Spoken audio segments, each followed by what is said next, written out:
자, 오늘 하나님 말씀 함께 나누겠습니다.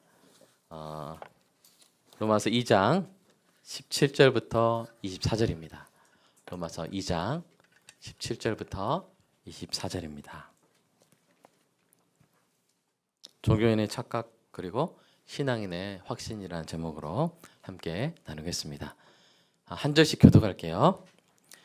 유대인이라 불리는 내가 율법에 의지하며 하나님을 자랑하며 율법의 교훈을 받아 하나님의 뜻을 알고 지극히 선한 것을 분간하며 맹인의 길을 인도하는 자여 어둠에 있는 자의 빛이요 율법에 있는 진리의 모본을 가진 자로서 어리석은 자의 교사요 어린 아이의 선생이라 스스로 믿으니 그러면 다른 사람을 가르치는 내가 내 자신은 가르치지 아니하느냐 도둑질하지 말라 선포하는 내가 도둑질하느냐 간음하지 말라 말은 내가 간음하느냐 우상을 가증하게 여기는 내가 신전 물건을 도둑질하느냐 율법을 자랑하는 내가 율법을 범함으로 하나님을 욕되게 하느냐 기록된 바와 같이 하나님의 이름이 너희 때문에 이방인 중에서 모독을 받는도다. 아멘.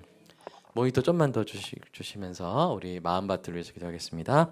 사랑의 아버지 하나님, 설교자가 성령님의 인도하심으로 성경을 정확하게 설교한다면 성도가 듣는 것은 설교자의 말이 아니라 하나님의 말씀이며 성도가 마음속에서 듣는 음성은 그리스도의 음성인 줄 믿습니다.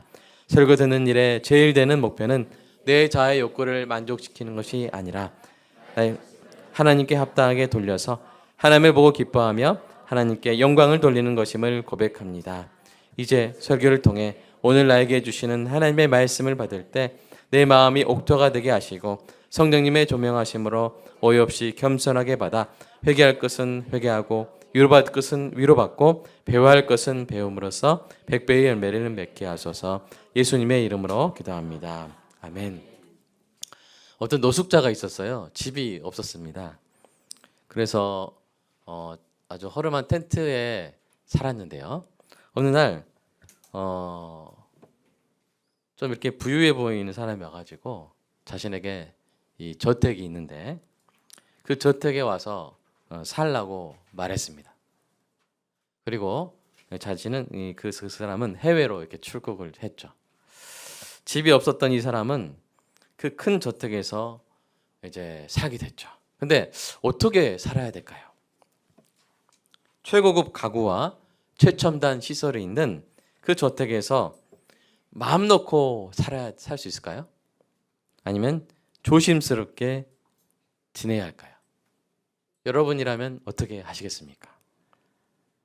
만약 이 저택 주인이 해외에 있는 동안 이제 일시적으로 잠깐 살아라 이렇게 했다면 어떻게 살아야 합니까? 조심스럽게 살아야겠죠. 5천만 원이 넘는 고려 청자에 매실을 담그면 되겠어요? 안 되겠어요? 안 되겠죠. 1억이 넘는 탁자에서 커터칼로 꾹꾹 눌러서 종이 자르면 돼요? 안 돼요? 안 되겠죠. 매사에 조심을 해야 하고 그리고 언제든 문제없이 그 저택을 나올 준비를 해야 될 것입니다. 반대로 그 누군가가 이 사람에게 저택을 아예 준 거라면 그 집을 소중히 여기면서도 마음 편하게 살 수 있을 것입니다. 왜 그렇습니까? 내 집이기 때문이죠. 필요하면 벽에 못 박아도 돼요? 안 돼요? 안 돼요? 돼요? 되죠. 내 집이니까. 내 집에 내가 못 박는데 누가 뭐라 하겠습니까? 침대에서 뛰어도 되겠죠? 네. 또 언제 나가야 할까 불안해하지 않아도 됩니다. 내 집이니까요.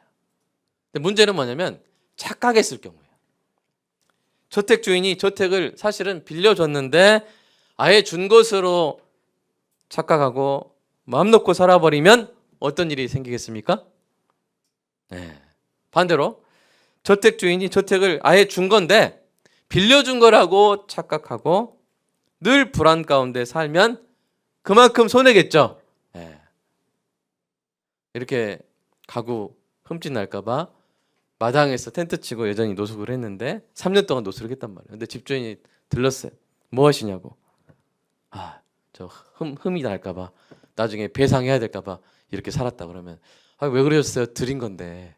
그러면 그 3년이 얼마나 허망해요. 그렇죠? 네. 우리가 우리의 구원을 점검해야 하는 이유가 이와 비슷합니다. 사랑하는 여러분, 구원 받으셨습니까? 정말로 구원 받았다면 여러분의 영생은 언제 시작돼요?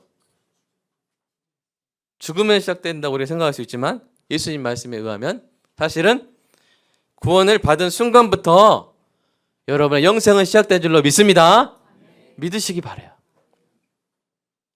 취소될 수 있어요? 없어요? 취소될 수 없어요.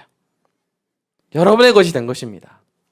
예수님께서 천국에 여러분의 초소를 예비하셨고요. 여러분은 불안해할 필요가 없습니다. 이 땅에서부터 천국의 기쁨과 평강을 누리며 살면 되십니다. 주 예수 모신 것이 그 어디나 어디예요? 하늘나라입니다. 하늘나라. 그러나 아직 구원을 받지 못했다면 교회를 다닌다고 해서 방심하면 돼요? 안 돼요? 안 되는 것이죠. 예배에 참석했다고 해서 내가 구원받았다라고 우리가 확답을 할 수가 없어요. 우리가 믿을 수 없어요. 어떻게 해야 우리가 구원받습니까? 복음을 믿어 예수님을 영접해야만 구원을 받는 줄로 믿습니다. 자, 가장 불행한 경우는 뭐냐면 평생 교회를 다니면서 본인이 구원받았다고 착각하는 거예요.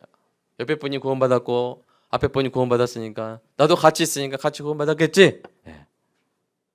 그런데 이 땅을 떠날 때 천국이 아니라 지옥을 가면서 그때서야 깨닫는 거예요. 내가 구원받지 못했구나. 왜 내가 점검을 안 했지? 그때서야 깨닫게 되는 거예요. 이게 가장 불행한 경우입니다. 그럼 두 번째로 불행한 경우가 뭘까요? 예수님을 믿고 구원받았음에도 불구하고 이 땅을 떠날 때까지, 천국에 들어갈 때까지 뭐 하는 거예요? 불안해하는 거예요. 내가 구원받았을까? 날 버리지 않으셨을까? 이렇게 불안해하면서 이 땅에서는 단 한 번도 천국을 누리지 못하는 거예요. 그래서 사도 바울은 성도에게 자신이 구원받았는지 시험하고 확증하라고 강권했어요. 자, 그 부분 한번 읽어볼까요? 자, 시작. 너희는 믿음 안에 있는가? 너희 자신을 시험하고 너희 자신을 확증하라. 예수 그리스도께서 너희 안에 계신 줄을 너희가 스스로 알지 못하느냐? 그렇지 않으면 너희는 버림받은 자니라. 네, 아주 심각하게 말하죠. 너 자신을 뭐하라? 시험하라. 너 자신을 뭐하라? 확증하라. 시험 결과 확증하라. 구원 받았는지 확증하라 하는 거예요. 여러분, 바울이 왜 이렇게 강권했는지 아시겠죠? 사랑해서 그런 것입니다. 구원 받았음에도 기쁨과 평강을 누리지 못하는 사람이 뭐 할 수 있도록? 천국을 맛볼 수 있도록. 구원 받지 않았음에도 착각하여 하나님의 진노 아래서 목숨이 간당간당한 사람에게는 구원받을 기회를 주는 거예요. 그리고 이것이 우리가 지금도 우리의 구원을 점검해야 하는 이유입니다. 쉽게 말해서 착각하고 있는 종교인에게는 구원받을 기회를 주고, 기쁨과 평강을 누리지 못하고 있는 신앙인에게는 구원의 확신을 주기 위해 교회는 성도의 구원을 점검해야 하는 것이죠. 자, 그렇다면 우리가 구원받은 참 신앙인인지 여러분 어떻게 알 수 있을까요? 어떻게 알 수 있을까요? 자, 참 신앙의 증거는 무엇일지 여러분 궁금하시죠? 자, 그 답을 알기 원하시는 분은 우리 교회 설교 중에 이 부분이 정말로 중요하기 때문에 이렇게 주제 연속 설교로 설교한 부분이 있어요. 재생 목록이 있는데 여러분 그 부분 한번 눌러보시고 꼭 점검해 보시기 바랍니다. 영적으로 많은 유익을 누리게 될 것입니다. 자, 오늘 본문의 주제는 그건 아니에요. 자, 두 번째.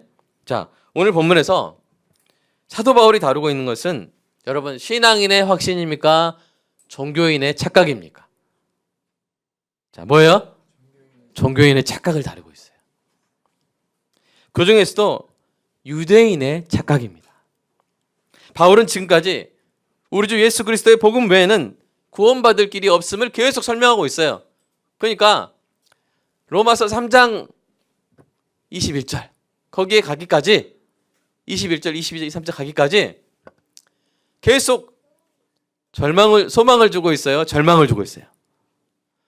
희망을 주고 있어요? 절망을 주고 있어요? 절망을 계속 주고 있는 거예요. 예수 그리스도의 복음 외에는 구원받을 길이 있다 없다? 없다고 말해주고 있는 거예요.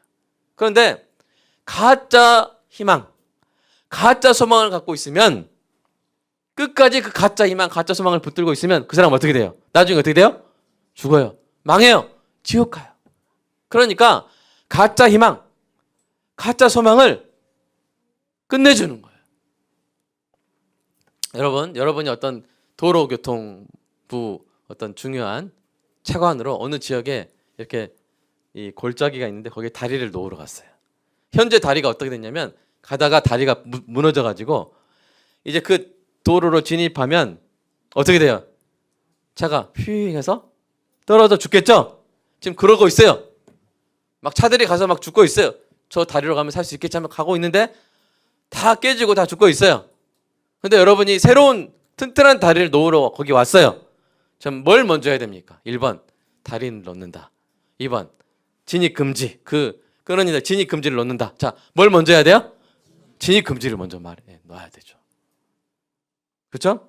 지금 사도 바울이 뭘 하고 있는 거예요? 진입 금지 표지판을 놓고 있는 거예요. 이 길로 가서는 구원받을 수 있다 없다? 없다는 거예요.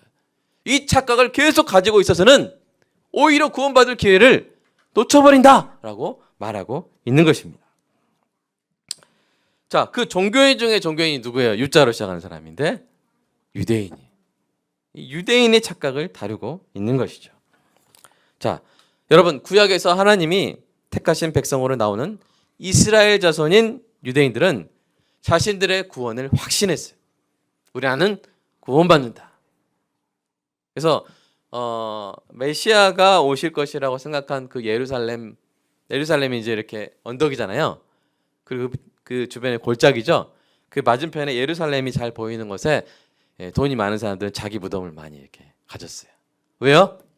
메시아가 오실 때 먼저 부활하려고 이렇게 무덤을 다 그렇게 했단 말이에요. 우리가 명당짜리 막 이렇게 그 풍수지리라 하나요?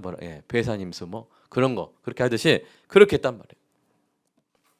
그래서 그런 착각들을 그들이 가지고 있다가 죽으면 안 되기 때문에 사도 바울이 정말 사랑으로 설명하는 것이죠. 자, 그들의 첫 번째 착각을 볼까요?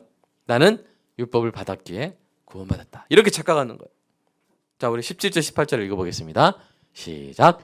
유대인이라 불리는 내가 율법을 의지하며 하나님을 자랑하며 율법의 교훈을 받아 하나님의 뜻을 알고 지극히 선한 것을 분간하며. 예, 여러분 율법을 받은 일은 귀한 일입니다.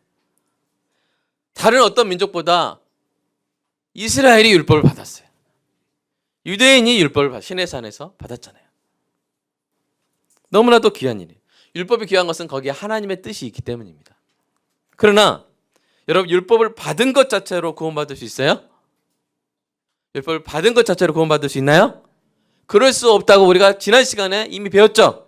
자, 13절 한번 지난 시간 복습 한번 해볼게요. 시작. 하나님 앞에서는 율법을 듣는 자가 의인이 아니요 오직 율법을 행하는 자라야 의롭다 하심을 얻으리니. 의로운 자가 천국 가는데 율법을 들었다고 해서 의인이 되는 게 아니란 거죠. 어떤 사람이 의인이 되는 거예요? 율법을 행한 사람이 의인인 것이죠. 예수님도 말씀하셨어요. 하나님의 뜻을 아는 것만으로는 충분치 않고요. 오히려 알고도 행하지 않으면 더 많이 맞을 것이라 그랬어요. 우리도 애들 그러잖아요. 좀 큰 애들 작은 애들 있을 때 집에서 막 불장난 했던 아파트에서 불장난 했어요. 예를 들어서. 근데 작은 애는 불장난하면 되는지 안 되는지 모르죠. 근데 큰 애는 알죠. 자, 근데 불장난 했어요. 누가 더 많이 맞아요? 뭐 요즘 다 안 때리긴 하지만 큰 애가 더 책임이 크죠. 그죠? 그런 거예요. 예수님도 이렇게 말씀하셨어요. 읽어볼까요? 누가복음 말씀 시작. 주인의 뜻을 알고도 준비하지 아니하고 그 뜻대로 행하지 아니한 종은 많이 맞을 것이요 알지 못하고 맞을 일을 행한 종은 적게 맞으리라. 무릇 많이 받은 자에게는 많이 요구할 것이요 많이 맡은 자에게는 많이 달라 할 것이니라. 아멘. 네. 그 율법을 받지 않은 사람도 사실은 뭘 받았다고 우리가 지난 시간에 배웠습니까? 마음에 새겨진 율법을 받았다. 하나님의 형상으로 지금 받았기 때문에 타락했을지라도 그것이 있다. 그래서 그들도 심판받는다 라고 배웠는데 그럼에도 불구하고 명확한 율법을 받은 사람과 율법이 새겨진 그 양심을 받은 사람은 책임에 있어서 같을까요? 다를까요? 다른 거죠. 이렇듯 율법을 받은 것은 책임 가중의 근거는 될지언정 구원의 근거가 되지는 않는 거예요. 자, 첫 번째 착각. 예. 해결됐죠? 네. 그래도 받으면 될 것 같은데 혹시 손 들어서. 예. 오늘 설교 안 끝나 되니까 제가 끝까지 이거는 없애겠습니다. 예. 그러니까 받는 걸로 돼요, 안 돼요? 안 돼요. 자, 두 번째. 나는 율법에 교사하기에 구원받았다. 예. 유대인들은 이방인들에게 율법을 가르치는 교사이기에 구원받았다고 착각했어요. 자, 19절 20절 읽어보겠습니다. 시작. 맹인의 길을 인도하는 자요 어둠에 있는 자의 빛이요 율법에 있는 지식과 진리의 모본을 가진 자로서 어리석은 자의 교사요 어린아이의 선생이라고 스스로 믿으니. 예. 이것은 사실은 우리도 범하기 힘든 게 아니라 범하기 쉬운 착각이에요. 우리가 생각하기에 여러분 윤리를 가르치는 선생님 하면 왠지 윤리적일 것 같죠? 그래요, 안 그래요? 안 그래요, 그래요? 그래요. 또 경제 가르치는 선생님은 왠지 돈 잘 벌 것 같죠? 그죠? 정치 가르치는 선생님은 정치 잘할 것 같죠? 예. 또 문학 가르치는 강사는 말을 아름답게 할 것 같죠? 그죠? 그러나 그렇지 않은 경우도 있어요. 문학을 가르친다고 하는데 정말 언어 생활이 끔찍한 사람도 있어요. 어떤 분야에 대해서 잘 알고 또한 그 부분에 대해서 실천적 지혜가 또 실천한 그 경험이 있는 분이 그 분야를 가르치는 것이 참으로 바람직합니다. 그러나 늘 바람직한 경우만 있습니까? 아니죠. 어떤 사람이 어떤 분야에 대해 가르친다고 해서 그 분야에 대해 잘 알 뿐 아니라 가르치는 대로 본인도 행할 것이라고 믿는 것은 성급한 판단일 수 있어요. 사실 율법에 나타난 하나님의 뜻을 이방인에게 가르치는 일은 매우 영광스러운 일입니다. 그렇게 영광스러운 일이 있을 수 없어요. 하나님의 뜻을 알 뿐 아니라 행하려고 신실하고 애쓰는 사람이 가르치면 정말 귀한 일이죠. 그러나 반대로 누군가 율법을 가르친다는 사실이 그 사람이 그 율법의 명령에 순종하고 있다는 사실을 담보합니까? 담보하지 못합니까? 담보하지 못해요. 그러지 못해요. 심지어 제가 말하는 내용도 모르고 말하는 경우도 많아요. 이것은 제가 하는 말이 아니라 사도 바울이 한 말이에요. 사도 바울이 그런 율법 선생을 많이 겪었어요. 그래서 이 말을 한 거예요. 디모데전서 읽어볼까요? 시작. 율법의 선생이 되려 하나 자기가 말하는 것이나 자기가 확증하는 것도 깨닫지 못하는도다. 그러니까 무슨 말인지도 모르면서 막 하는 거예요. 가르친다고 생각하는 거예요. 그러므로 율법을 가르치는 역할 받았다고, 자리에 있다고, 구원받은 자라고 확신할 수 있어요, 없어요? 이것도 착각이죠. 그죠?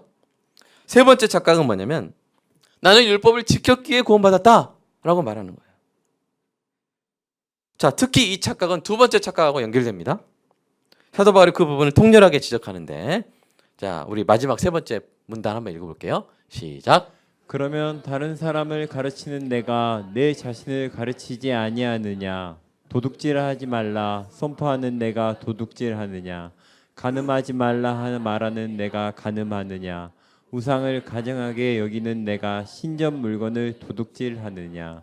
율법을 자랑하는 내가 율법을 범함으로 하나님을 욕되게 하느냐?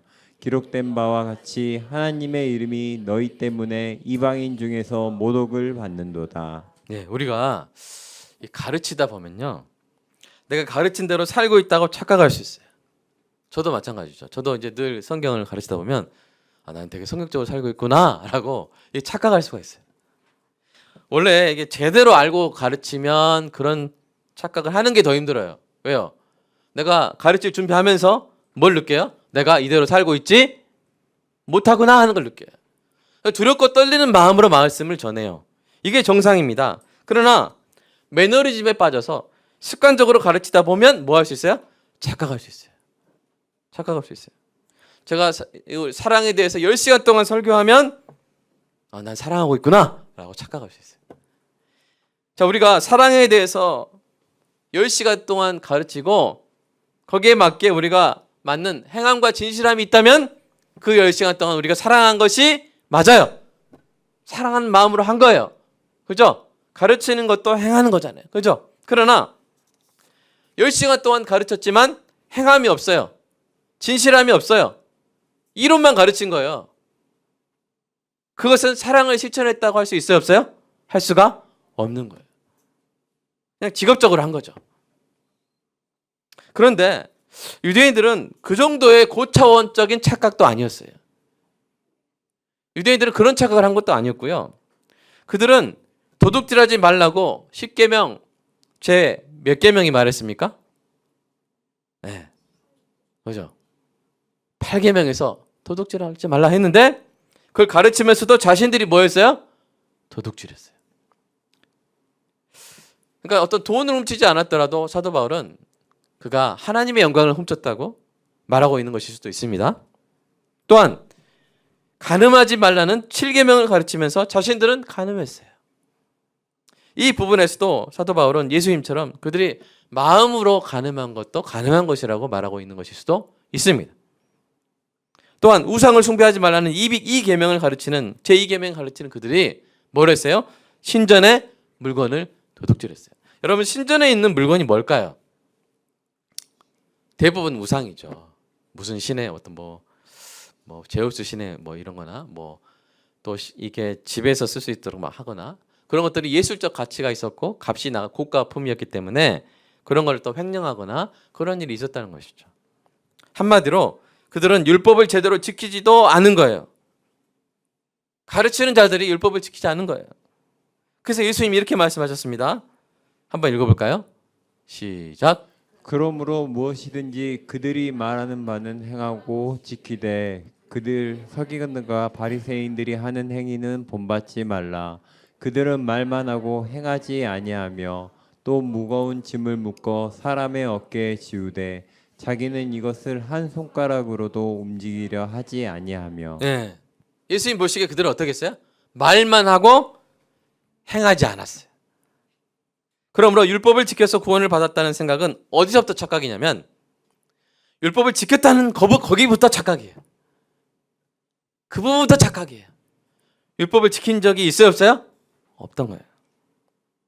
게다가 율법을 받아 가르치는 자로 자부했던 그들이 오히려 율법을 범함으로써 하나님을 욕되게 했어요. 차라리 율법을 안 가르쳤다면. 여러분 윤리를 가르치는 쌤이 윤리를 어기면 윤리 안 가르치는 사람이 여긴 것보다 더 타격이 크죠?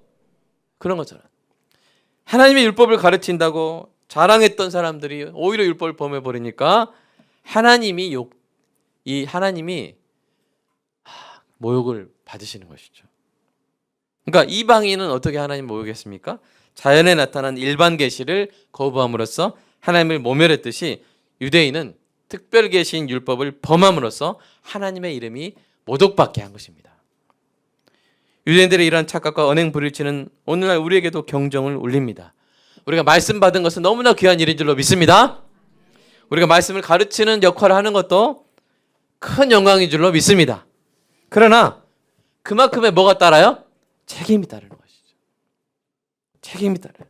말씀을 받았고 또 가르치는 위치에 있는 저와 여러분이 하나님의 영광을 위해서 어떻게 해야 돼요? 말씀대로 살아야 되는 것이죠. 아멘입니까? 말씀대로 행해야 되는 거예요. 그런 삶을 사는 저와 여러분 되기를 간절히 소망합니다. 자, 우리는 지금까지 유대인이 대표하는 종교인의 착각을 살펴봤어요. 율법을 받은 것도, 율법을 가르친 것도, 율법을 지켰다고 생각한 것도 구원의 근거가 될 수 없습니다. 사람은 애초에 율법을 완전히 지킬 수 있어요? 없어요? 없어요. 그렇다면 종교인의 착각과 대조되는 이 신앙인의 확신은 무엇일까요? 첫 번째 이것입니다. 나는 하나님의 은혜로 구원받았습니다. 이게 신앙인의 확신입니다. 하나님의 은혜는 뭐냐면 우리가 우리의 행위로는 구원받을 수 없기 때문에 하나님이 아들 예수님을 보내서 우리를 대표하여 율법을 다 지키게 하신 거예요. 100점을 맞게 하셔서 저는 1점이고 여러분 몇 점입니까? 율법 한번 시험 쳐보면 여러분 몇 점일까요? 50점 이상 힘들어요. 대부분 20, 30점. 네, 그래요. 우리가 우리 점수로 총과 100점 맞아야 되는데 갈 수 있어요, 없어요? 못 가요. 그러니까 예수님이 우리 오셔서 우리를 대표하여 시험을 치시고 몇 점 맞았어요? 100점을 맞았어요. 그리고 답안지 거기 이름에다가 가로 열고 제 이름도 다 써주시는 거죠. 하늘 이름도 써주시고. 그래서 예수님이 어떤 이름으로 십자가에서 죽으셨어요? 인자라는 이름으로 죽으신 거예요. 우리 이름을 다 포함하기 위해서. 그렇게 죽으셨죠. 그리고 부활하셨죠. 그래서 우리가 예수 안에서 예수님의 행위로 말미암아 우리가 은혜로 구원받은 줄 믿습니다. 이게 우리의 확신입니다. 자, 우리 이 확신이 말씀에서 가장 잘 정리된 부분이 있어요. 에베소서 말씀 읽어보겠습니다. 시작. 너희는 그 은혜에 의하여 믿음으로 말미암아 구원을 받았으니 이것은 너희에게서 난 것이 아니요 하나님의 선물이라. 행위에서 난 것이 아니니 이는 누구든지 자랑하지 못하게 함이라. 아멘. 모든 것이 하나님의 은혜이기에 우리가 구원받는 것에 대한 모든 영광도 다 누구 거예요? 하나님의 거예요. 우리가 구원받는 게 작은 일이에요, 큰 일이에요? 자, 우리가 더 실감 나시도록 우리 자녀가 구원받는 게 작은 일이에요, 큰 일이에요? 큰 일이죠. 여러분 너무 감사하죠. 너무 감사해요. 우리 자녀가 어떤 위급한 상황인데 누가 구해줬어요. 작은 일이에요, 큰 일이에요? 5만 원 주고 가세요 이렇게 하겠어요? 얘가 갑자기 쓰러서 숨 못 쉬는데 CPR 해가지고 살려놨는데 가서 저기 베스킨라빈스 가서 그냥 아이스크림 드세요 이렇게 하겠어요? 아니면 전화번호 받아가지고 기억날 때마다 명절 때마다 감사하겠어요? 자, 1번이에요, 2번이에요? 2번이죠. 근데 하나님은 우리를 자기 아들을 죽이셔서 우리 자녀를 살리셨어요. 얼마나 놀라운 은혜입니까? 근데 정말 우리가 해서는 안 되는 건 뭐냐면 그렇게 하나님이 100% 하셨는데 뭐라고 말하는 거냐면 하나님이 100% 하신 게 아니야. 99% 하셨어. 1%는 누가 했게? 하면서 내가 했건. 내가 한 거야. 그렇게 말하는 거야. 그런 이단들이 많아요. 하나님이 99% 하시고 내가 1% 했다고 하는 것은 그 하나님의 영광을 내가 가로채는 것입니다. 제 말이 틀렸습니까? 맞잖아요. 가로챈 거예요. 이것은 매우 배은망덕한 도둑질입니다. 그리고 이것은 또한 동시에 미련한 행위예요. 왜 미련한 행위입니까? 1%라도 내 몫이면 내 구원이 확실해요, 불확실해요? 자, 하나님이 100% 하셨으면 내 구원은 불확실해요, 확실해요? 확실해요. 근데 1%가 내 몫이면 내 구원은 확실해요, 불확실해요? 불확실해요. 하나님이 90% 다 해놨어도 내가 1% 못 해버리면 나 천국 가요, 못 가요? 못 가요. 그러니까 배은망덕하면서 미련한 일이죠. 우리가 담대한 확신을 갖고 기쁨과 평안을 누릴 수 있는 것은 100% 하나님이 하셨기 때문인 줄로 믿습니다. 100% 하나님이 하셨어요. 이게 바로 신앙인의 첫 번째 확신입니다. 자, 두 번째 확신은 무엇입니까? 나는 하나님의 뜻을 행하라고 구원받았습니다. 이것이에요. 자, 에베소 말씀을 이어서 한번 읽어볼까요? 시작. 우리는 그가 만드신 바라 그리스도 예수 안에서 선한 일을 위하여 지으심을 받은 자니 이 일은 하나님이 전에 예비하사 우리로 그 가운데서 행하게 하려 하심이니라. 아멘. 여러분 참으로 구원받은 사람은 방종하지 않아요. 나 구원받았고 내 천국 취소 안 될 거니까 나 마음대로 살 거야. 이렇게. 그러지 않아요. 하나님의 목적은 구원은 목적이 없는 구원일까요? 목적이 있는 구원일까요? 목적이 있는 구원이에요. 어떤 목적이에요? 예수 안에서 선한 일을 하라고. 아멘입니까? 시체 살려놨어요. 하나님이 시체 살려놓고 네 마음대로 살아라. 그게 아니에요. 여러분 이집트에서 430년 동안 종살이하는 이스라엘을 하나님이 구원하셨죠? 구원해가지고 네 마음대로 살아라. 그렇게 구원하셨어요? 아니죠. 누구를 섬기라고? 하나님을 섬기라고. 마찬가지입니다. 우리가 구원받은 것은 목적이 있는 거예요. 하나님의 뜻이 있는 거예요. 이것이 참 신앙인의 두 번째 확신입니다. 그래서 우리는 구원 받으려고 선한 일하는 거예요. 구원 받았기 때문에 선한 일하는 거예요. 구원 받았기 때문에 선한 일하는 거예요. 어떤 대가를 바라고 선한 일하는 거예요. 너무나 큰 은혜를 이미 받았기 때문에 감사해서 선한 일하는 거예요. 감사해서 선한 일하는 거예요. 그래서 여러분의 선한 일이 너무나 큰 가치가 있는 거예요. 아무리 여러분이 선한 일을 했어도 만약에 대가를 바라고 한 거라면 그거는 기브 앤 테이크죠. 그죠? 그러나 여러분이 기브 앤 테이크란 그 마음으로 여러분이 하셨어요? 아니에요.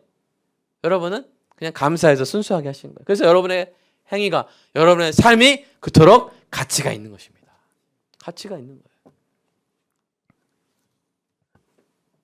그래서 아내가 아침에 참 그동안 아침에 이렇게 아침 뭘 줬을까요? 그냥 미숫가루만 줬는데 이제 남편이 미숫가루 좋아해서 준 건 괜찮아요. 그 취향이잖아요. 취향을 존중한 건데. 근데 미숫가루만 줬는데 어느 날 갑자기 막 이렇게 굴비 막 아침에 이렇게 해줬는데, 예, 참 좋죠, 고맙죠. 근데 알고 봤더니 명품백 사달라고 이렇게 아침을 해줬으면 밥 맛이 나요, 안 나요? 안 나죠. 예. 그런 거 약간 비슷한 것 같아요. 너무 얘가 부적절했습니까? 자, 애가 와가지고 여러분 엄마 아빠를 안마를 해드리는데 막 이렇게 심는 거예요. 막 열심히 땀 뻘뻘 하는데 택시에서 미터기 뜯어가지고 딱 놓고 하는 거예요. 거기서 막 미터기가 금액이 올라가요. 1,000원, 2,000원, 3,000원 올라가요. 그럼 여러분 안마 받으면서 몸은 시원할 수 있어요. 그러나 마음은 어때요? 마음이 어두워지죠. 할증인가? 이렇게 하면서 왜 이렇게 빨리 올라가지? 이렇게 불안할 거예요. 딱에 돈 받아가려고. 물론 그것도 참 대단하죠. 네, 앞으로 돈 잘 벌겠죠. 네, 그러나 부모 마음은 어때요? 좀 좋진 않죠. 근데 어느 순간 또 오늘 또 안마 해드릴게요. 그러면 나 괜찮아. 그렇게 할 텐데 얘가 안마를 해주는데 미터기가 없어요. 너 미터기 까먹었니? 잊어먹었어? 근데 얘가 뭐라고 하냐면 미터기 필요 없어요. 저 엄마가 아빠가 저를 이렇게 낳아주시고 사랑해 주셨기 때문에 저 그냥 제가 좋아서 하는 거예요. 그러면 여러분 마음이 어떠겠어요? 예? 이게 뭉친 데만 이게 몸만 풀려요? 마음도 풀려요? 너무 행복할 것 같아요. 너무 행복할 것 같아요. 모든 집에서 미터기가 없어질 때까지 이 설교는 계속될 줄 하겠습니다. 예. 우리가 그런 거예요. 우리는 미터기 없이 이웃을 돕는 거예요. 아멘? 우리는 미터기 놓지 않고 성도를 서로를 섬기는 거예요. 이번 주에 한 성도가 병원에 있는데 거기 와서 막 맛있는 거 가서 막 했다는 이렇게 했대요. 그런 모습들 보면서 또 주일날 이렇게 준비해가지고 서로 사랑으로 나누는 모습들 보면서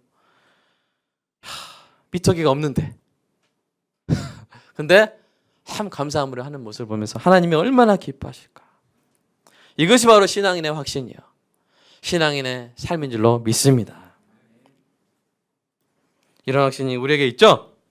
네, 선한 일 하라고 구원받으신 줄로 믿습니다. 우리가 그래서 마음껏 그렇게 사는 거예요.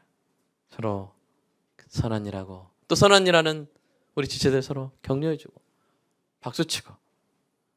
오늘 그걸 안 했네요. 그거 할 때 교회 간 일은 누가 한님 그거 안 했죠? 이제 생각났어요. 우리 그분 그 영미 씨 우리 절벽 앞에서 붙잡아 준 거. 자, 이거 교회 이거 누가 한 일이에요? 여러분이 한 일. 옆에 분한테 참 잘하셨습니다. 한번 시작. 아이고 참 잘하셨습니다. 미터기 없으시죠? 참 잘하셨습니다. 여러분 얼마나 아름다운 공동체입니까? 하나님이 기뻐하실 줄로 믿습니다. 그래서 우리가 마지막 네 번째요. 종교인의 착각에 빠진 유대인들은 어땠어요? 율법을 자랑하고도 그 율법을 범해가지고 그 결과가 뭐예요? 하나님의 이름이 어떻게 됐어요? 욕되게 됐어요. 그러나 신앙인의 확신을 가진 성도들은 말씀을 사랑하여 신실하게 행함으로써 하나님을 영화롭게 하는 줄로 믿습니다. 이것이 뭐냐면 광염의 축복이에요. 자, 적어왔어요. 보세요. 자, 이 축복으로 자, 한번 눈을 읽어보시고 옆에 분 축복할 사람 딱 둘이 딱 정하세요. 손잡고 정하세요. 자, 그분에게 진지하게 동시에 하지 마시고 한 분이 한 번 하고 한 분 하고 자, 한 분이 옆에 분한테 시작. 말씀을 사랑하는 당신이 말씀을 행하여 하나님을 영화롭게 하는군요. 하나님의 이름이 당신으로 인해 세상 중에서 높임을 받습니다. 아멘. 네. 옆에 분 다른 분한테 이하 동문입니다. 시작. 이하 동문입니다. 아멘. 이게 광야의 축복이에요. 이 축복이 여러분의 인생을 통해 온전히 이루어지기를 원하십니까? 그다음 두 가지 기억하세요. 하나는 바른 복음을 지키자. 두 번째는 행함으로 가르치자. 바른 복음을 지키는 건 뭐예요? 우리가 받은 그 놀라운 구원의 영광을 오직 누구한테 돌리는 거예요? 하나님께만 돌리는 거예요. 하나님의 몫을 0.001%라도 훔치지 않는 것이에요. 오직 하나님의 은혜, 오직 하나님의 영광. 이게 바로 개혁신앙의 정신 아닙니까? 또한 두 번째로 복음을 가르치는 우리가 복음을 행하는 것이죠. 그래서 교회는요, 복음을 말하는 곳일 뿐 아니라 뭐 하는 곳이에요? 복음을 행하는 곳이에요. 세상을 가르치려거든 행함으로 가르쳐야 합니다. 참고 선을 행하여 영광의 길을 끝까지 가면 그 인생 자체가 가장 훌륭한 책이 될 줄로 믿습니다. 신앙인의 확신으로 나아가는 여러분의 삶이 하나님의 이름을 높이는 살아있는 책이 되기를 축복합니다. 이웃들이 보고 하나님께 마음이 끌리게 될 그런 책, 신앙의 후배들이 보고 위로와 격려를 받을 책, 주님께서 보시고 기뻐하실 책이 되시기를 주님의 이름으로 축복합니다. 이 시간 함께 기도하겠습니다. 우리가 가슴이 아프지 않습니까? 많은 종교인들이 착각을 하면서 말씀을 받았다고, 율법을 받았다고 자랑하지만 오히려 그 율법을 범함으로써 하나님의 이름이 이 땅 가운데 오해를 받을 때 마음이 아프지 않습니까?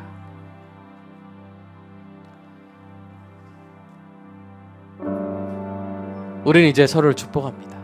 우리가 말씀을 사랑하여 그 말씀을 행할 때 하나님의 이름이 이 땅 가운데서 존귀 여김을 받게 되기를 서로를 위해서 축복했습니다.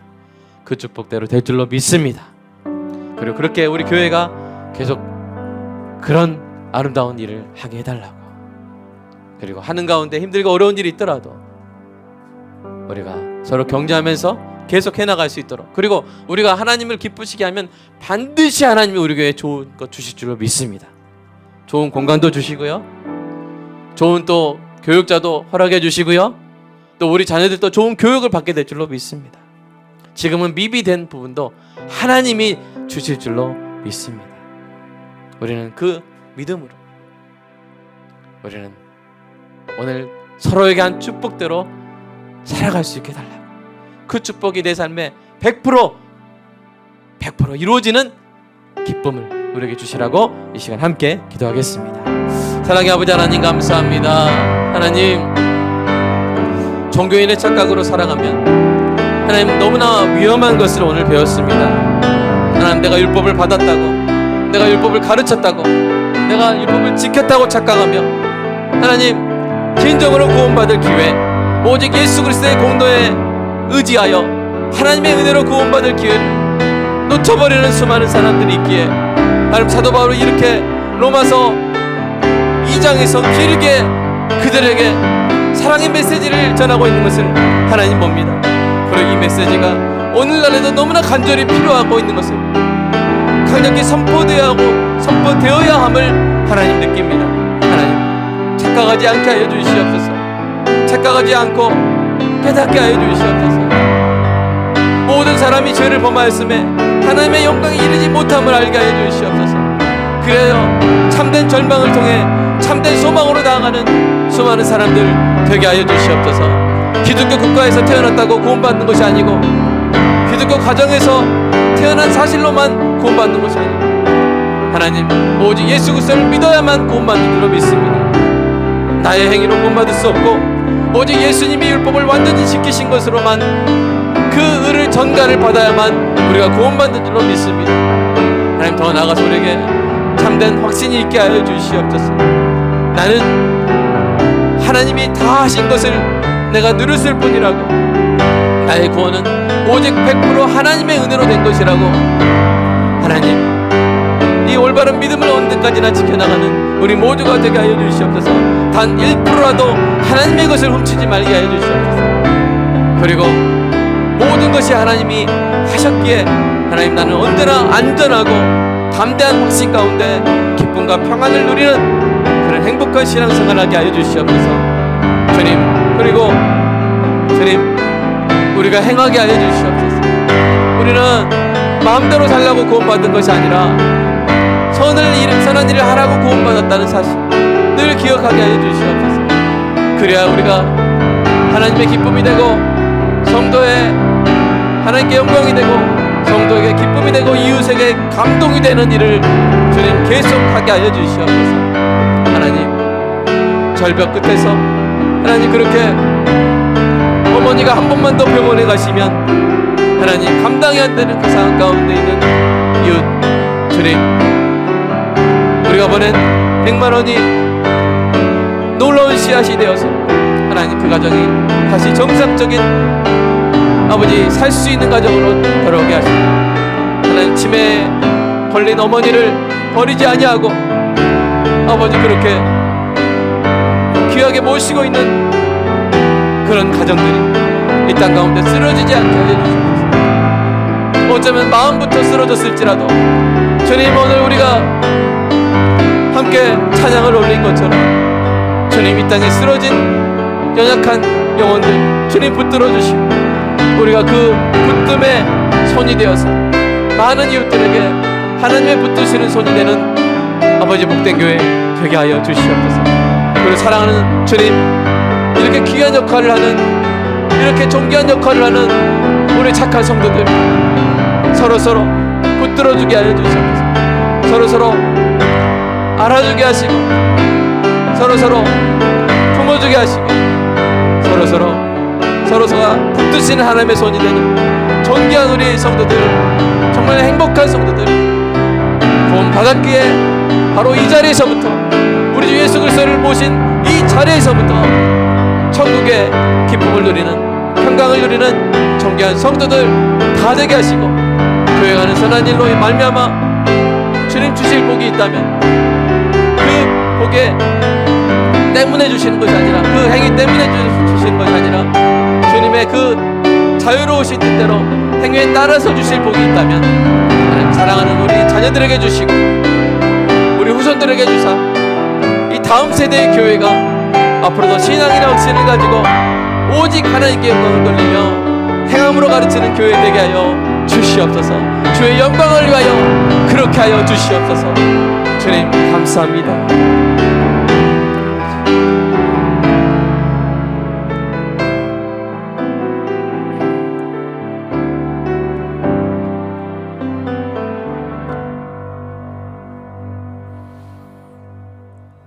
주님 감사합니다. 바른 복음을 우리가 듣고 믿을 수 있게 하심을 인하여 감사합니다. 그리고 신앙인의 확신을 가지고 오직 하나님께 영광을 돌리며 이 땅 가운데 행함으로 가르쳐서 하나님의 이름을 아름답게 할 수 있게 하심을 인하여 감사합니다. 계속 이 길을 걷게 하여 주시옵소서.